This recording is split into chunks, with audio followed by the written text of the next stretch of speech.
The Samaritans organisation has been around for over 50 years, and it's mainly has been known as a telephone service where people have been able to ring up 24 hours a day, 7 days a week.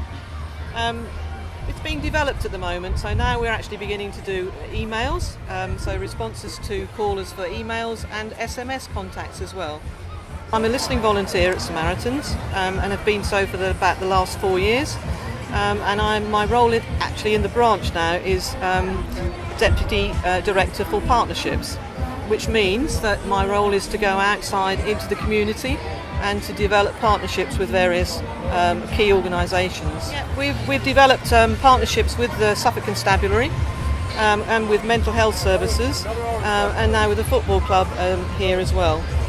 I think things have moved on somewhat in recent years, and Samaritans now are beginning to realise that we need to get out and about and to be seen out in the community, which is really important. It means we can actually reach vulnerable people rather than for waiting for them to call us. So we go out to them, and we call that reaching out to people. And really that is just so that people can actually see us.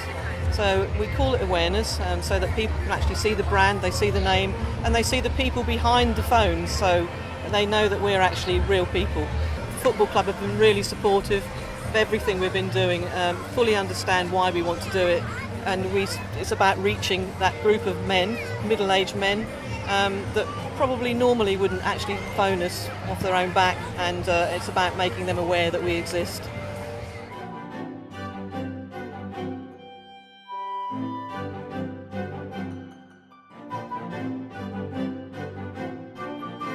To the whole suck it up, you're a man, you don't air your trials and tribulations, you just some people just try and man up and get on with it. I think a lot of general men see it as a bit of a weakness maybe sometimes to air what they're concerned about and what stresses them out, and sometimes it's difficult for some men to talk to their colleagues or their mates sometimes, and I think that's where some people do struggle. I mean, we've just seen Prince Harry, I think it was, on the news recently saying that he was unable to talk about something that really troubled him for a number of years.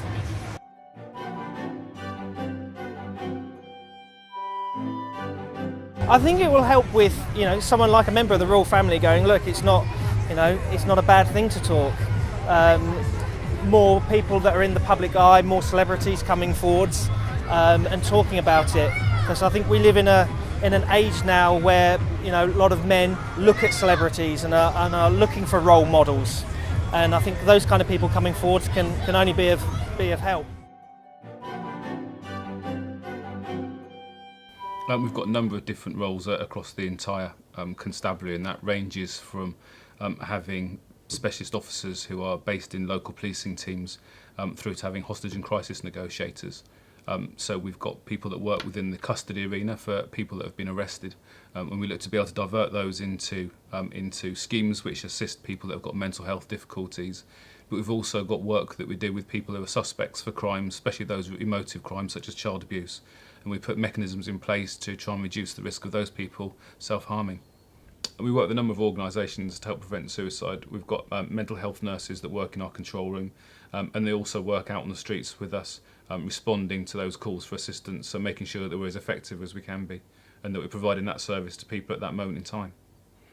We work with a range of organisations. So, for example, we work with the health service. We've got mental health nurses that work within our control room and also work in vehicles out and about, accompanying police officers on occasions to deal with mental health crises as they emerge and as they become known to us.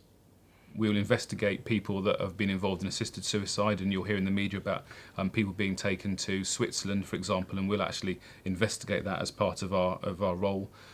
We investigate missing persons, so a regular basis we'll be looking to try and identify where missing people may have been, to recover those people, to make sure they're safe, and to make sure they're not coming to any harm, and we do that day in and day out.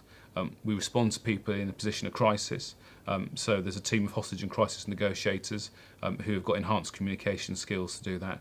And we've got many parts of the organisation that have got such skills. So firearms officers, people that work in our control room, they've all got enhanced communication skills to enable them to help people at that moment of crisis. In our experience, those that are suffering from mental health come from a whole range of backgrounds, from a whole range of ages, genders. it is fair to say that the majority of people that we find at that moment of crisis when they're thinking of taking their own lives are young men, and that's what we see on a regular basis.